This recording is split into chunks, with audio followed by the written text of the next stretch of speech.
여기 과거를 그리워하는 한 남성이 있습니다. 동우는 어릴 적 소리꾼인 양아버지에게 맡겨져 남매가 된 송아와 함께 북장단을 맞추며 살고 있었는데 어느 날 주막에서 공연을 하던 중 주막 주인 아들인 용택이 송아에게 마음을 표현하고 이거 보고 너 주려고 내가 아껴둔 찹쌀엿이요. 왜 그래? 맛있다니까. 얼른 받아. 그 모습을 본 동우는 용택에게 달려들죠. 싫다는데 왜 우린 나 억지로 성가시켜요? 뭐야? 똑같이 붙여놓은 놈이 제주가 쬐끄만 게. 용치. 누가 너 들어먹으랬냐? 송아가 진짜 누나도 아니면서. 결국 동우는 아버지에게 꾸지람을 듣게 됩니다. 시간은 빠르게 흐르고 성인이 된 두 사람은 서로에게 애틋한 마음을 갖게 되지만 마음속 여인을 누나라 불러야 하는 괴로움 때문에 동우는 집을 떠나버리죠. 동호야! 애비도 지 할 일이 뭔 줄 아는 놈이면 지발로 다시 기어 들어올 테니까. 그리고 몇 년 후 동우는 군대에서 우연히 송화의 소식을 듣게 됩니다. 필승! 형님, 진목리의 상목입니다. 야, 너 언제 입대했냐? 이 부대로 전입된 지 딱 일주일 됐습니다. 뭐 만드십니까? 반지 같습니다. 송아 누님 줄 선물이다. 형님, 송환우이 장님된 거 아십니까?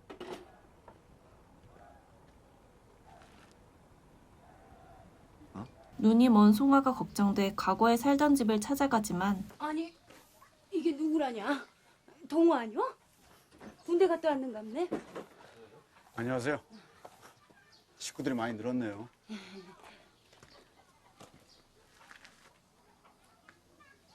어디들 갔나 봐요? 오래전에 여길 떠나고 없는데 송화는 이미 어디론가 사라진 상태였죠. 동호는 그동안 있었던 일들을 알기 위해 아버지와 친했던 한 남성을 찾아갑니다. 아니 너 동호 아니냐? 얘 얼마만이야? 아저씨, 송아 누나가 장님이 되었다는데 어떻게 된 겁니까? 송환, 그래도 네가 곧 돌아올 줄로 믿었던지 혼자서 애를 많이 태웠던가 보더라. 그 바람에 네 애비 유봉이는 그 길로 송아가 떠나버리지 않나 내심 불안해하던 차에 송아가 심한 감기 몸살로 몸져 눕게 되었구나. 여러 날 앓던 끝에 하루는 날 찾아왔는데 아저씨 요즘 들어 제 눈이 점점 안 보여요. 눈이 안 보여? 어쩌다 그리 됐냐? 딸이 걱정됐던 아버지는 한약재에 부자라는 특효약을 넣게 되고 그 약으로 인해 송화의 눈이 멀게 된 것이었죠. 이 일을 두고 마을에선 이상한 소문이 퍼져나가는데 유봉이 놈이 송아의 가슴에다 말 못할 한 덩어리를 심어주어서 득음을 시키려고 했다는 소문이 떠들지. 실명을 하면은 눈으로 뻗칠 사람의 연기가 기와 목청으로 옮겨가서 목소리를 비상하게 해준다는 게야. 소문은 그렇지만은 예비가 어디 그렇게 모진 사람이더냐? 아닐게요. 소문을 들은 동호는 선을 넘어버리죠. 제가 도망치고 나니까 누나마저 떠날까봐 곁에 두려고 그랬던 겁니다. 그래놓고 누나가 여자로 자라길 기다렸던 겁니다. 송화를 키워서 각시를 삼으려고 했단 말이요? 네, 전 그렇게 믿습니다. 이런 호루 자식. 날벼락이나 맞을람. 탈령 형은 두섭이랑 춘뱅이 방에 같이 자면 돼요. 또 거기서 오늘만 좀 자요. 사라진 송화를 찾기 위해 전국을 떠도는 창극단에 들어간 동호. 어느 날 극단 여배우인 단심이 동호를 부르는데 동호야. 소리꾼 치고 제 가슴 속 숨은 한이 없는 사람이 없다지만은 너는 누구보다 그 한 덩이가 네 가슴 속을 꽉 채우고 있는 것 같아. 그런 네 눈을 보고 있으면 난 왜 이리 또 마음이 내려앉고 아득해지는지 모르겠어. 단심의 적극적인 유혹에 동호는 흔들리게 되고 결국 그녀와 뜨거운 밤을 보내게 됩니다.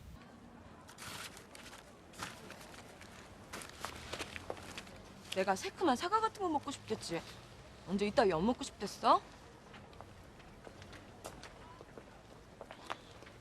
나 니 땜시 배부른지 벌써 4달째라는 거 잘 알자녀. 동호의 아이를 갖게 된 단심은 송화를 그리워하는 그에게 서운함을 느낍니다. 무슨 어물을 적길래 이날 이때껏 숨어만 지내는 그 잘난 누이란 년 찾으러 다니는 거 내가 모를 줄 알아?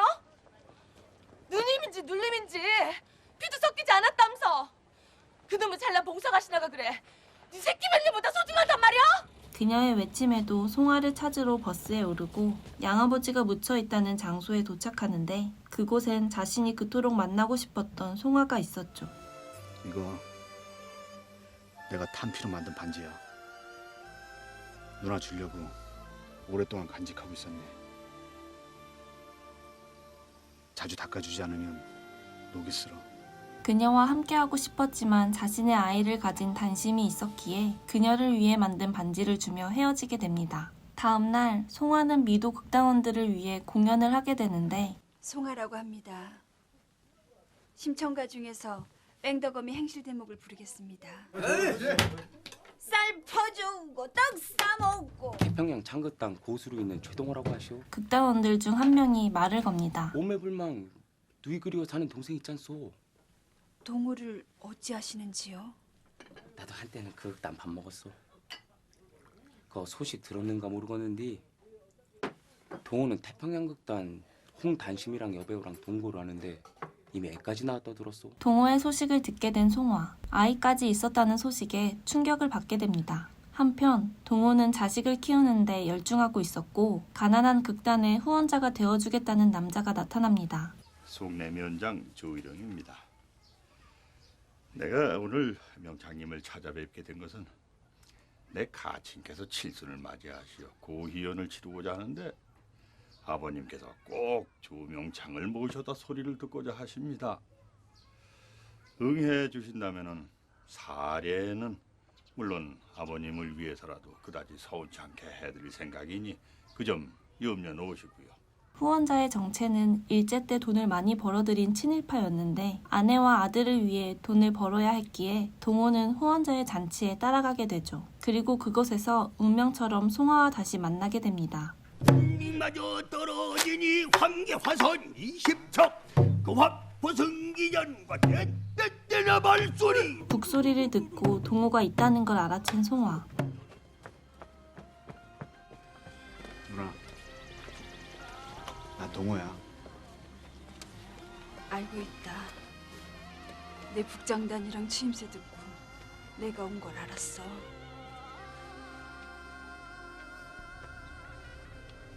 누나 이렇게 만나게 될 줄은 꿈에도 몰랐네. 동호에 대한 미련을 잡기 위해 자리를 떠나고 친일파의 소실로 살게 됩니다. 며칠 뒤 동호는 공연을 끝내고 오랜만에 단심을 찾아가는데 이걸 약들하고 맡겨놨냐? 그녀는 도박에 빠져 있었죠. 여기 또 뭔 도깨비 소굴이야? 30만 원씩이나 주거든 전셋집은 어디 갔냐? 하루게 장난질러 세월이나 죽이고 댕기면서 살 붙이고 사는 년은 티 언제 제대로 변변히 돈이라도 좀 보내줘 봤냐? 손모가지. 아들을 보고 화는 금세 풀립니다. 가난한 삶을 살고 있는 동호와 달리 친일파의 소실이 된 송화는 비싼 반지도 선물 받고 점자 교육도 듣게 되며 풍요로운 삶을 살게 되는데 아버님께서는 매향리 별채에서 그 아이 소리를 동무삼아 떠나고 싶으시답니다. 노인의 병세 악화로 마지막 소원을 들어줍니다. 꿈이로다 꿈이로다 너도 나도 꿈속이요 이거 저것이 꿈이로다.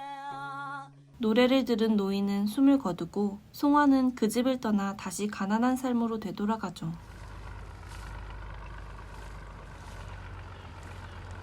송화의 소식을 들은 동호는 제주 땅을 밟습니다. 근처 어디 술집에 판소리하는 맹인 여자가 산다는데 아세요? 네. 그런 색시 있다는 소리 못 들으신디? 눈먼 소리꾼 있는 일을 내가 알죠. 남자를 따라 낯선 주막으로 들어선 동호. 그곳에선 송화가 노래를 부르고 있었죠. 연해져서 어딜 가나. 너 여기는 어떻게 알고 왔냐? 알고 보니 누나 어렸을 때 제주 뱃사람한테 얻어왔다는 말이 생각나서. 자신이 준 반지를 끼고 있는 송아를 보게 됩니다. 반지가 옛날 그대로네. 닦지 않으면 녹슨다고 네가 그랬잖아. 그리고 미래에 대해 말하는데 나 중동 가려고. 사막에다 수로놓는 공사판에. 거긴 왜? 돈 벌려고. 돈은 벌어서 어디 쓰게. 누나 마음 편히 소리 공부할 수 있는 집 한 칸 지으려고. 동호의 말을 듣고 눈물을 흘리죠.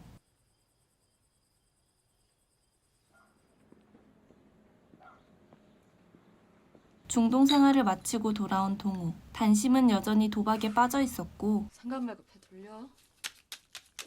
기철이 어디 갔어? 죽었어 3년 전에. 아들이 죽었다는 소식을 듣게 됩니다.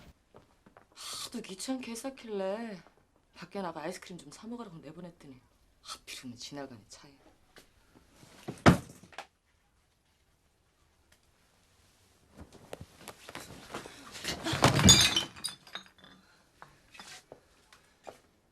그래. 네가 송하년한테 미쳐 사는 거나 내가 노름판에 빠져 지내는 거나 뭐가 달라. 우리 기철이가 그렇게 된 것이 어디 내 탓뿐이겠어. 단심은 모든 게 동호의 책임이라고 말하죠. 네 놈이 서방 애비구실 지대로 했으면 우리 기철이가 그렇게까지 된 거냔 말이야. 그리고 충격적인 사실을 말하는데 그렇게 마음 아파할 거 없어. 기철이 애비 따로 있었으니까. 태평양 단장 그 새끼.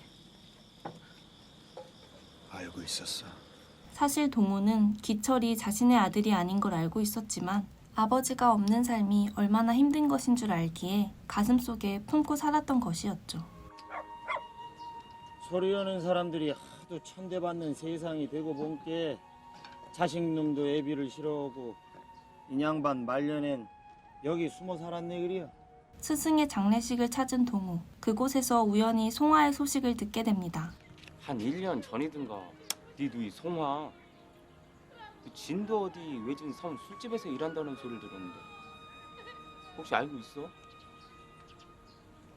진도 어디 섬이래?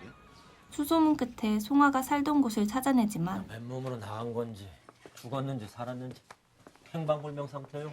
이미 그녀는 한참 전에 그곳을 떠난 상태였죠. 동호는 송화를 찾아 나서기보단 그녀를 위한 집을 짓고 기다리기로 하는데 멀리서 송화가 걸어옵니다. 하지만 그것은 동호의 환각이었죠. 쓸쓸한 마음을 갖고 뒤돌아 집으로 향하는 그때 송화가 아닌 단심이 찾아옵니다. 나 집 좀 구경해도 돼? 절에나 걸려있을 풍경이 왜 여기 걸려있대? 맹인들은 청각이 발달했잖아. 혹시라도 외출하다가 집에 들어왔을 때 자기 집 그냥 지나칠까 봐. 그래서 달아놓은 거야. 여기가 안방이야. 모든 문은 미닫이 문으로 돼 있어. 그리고 여기 봐봐. 이게 문턱을 다 없앴어. 맹인이 거처하는 방에 거울은 왜 있어? 맹인들 중에는 가끔 자신의 모습을 거울에 비춰보면서 옷매무새를 만지는 경우도 있대. 어딘가 모르게 불안함을 느끼는 단심.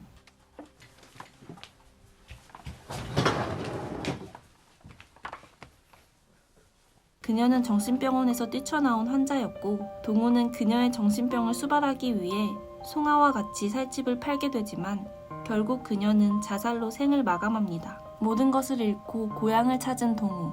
그곳에서 송아를 짝사랑하던 용택을 만나 자신이 미처 몰랐던 송아의 이야기를 듣게 되는데 송아 씨가 나중에 여고 한번 다녀갔어. 그날따라 유난히 황량하고 을씨년스러웠는데 늙은 고수 앞세우고 유봉어른의 유고를 안고 왔더란께. 알고 본게 유봉어른이 생전에 틀림없이 명당자를 거라고 지목해놓은 맷자리에 산소를 쓸량으로 왔던가 봅디다. 아버지의 묘자리를 얻기 위해 마을 주민들에게 노래를 부르는 송화. 하지만 속셈을 알아챈 마을 주민들은 그 자리를 떠납니다. 낙담한 송화가 안쓰러웠던 용택은 그녀를 위해 마을 사람들 몰래 땅을 파고 아버지의 시신을 묻는 데 성공하죠. 쥐도 새도 모르게 암장을 끝내자 서둘러 선악동을 떠났는데 그 뒤태가 어찌나 매몰차 보이던지. 그것이 내가 본 송아 씨 마지막 모습이요. 그 전에 노인이 몰래 혼자 역을 다녀갔구만. 아니 뭐 돌아가시기 얼마 전인 것 같은데 당신 무들 몇 자리를 잡아둔다고? 친자식도 없는 양반이 누구 복 받으라고 그러냐니까는 그 몇 자리는 큰 명창 소리를 발고 갈 곳이라던데. 그걸 왜 인자사 말이야? 용택은 북 하나를 꺼내오는데 유봉어른이 당신한테 남기셨다고 누이가 내게 맡기고 간 북이요. 동호는 과거 자신의 죄를 뉘우치기 위해 북을 잡습니다. 산도 보던 옛산이요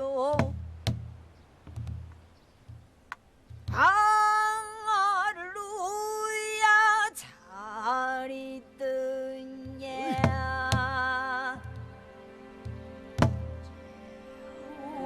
노는 대요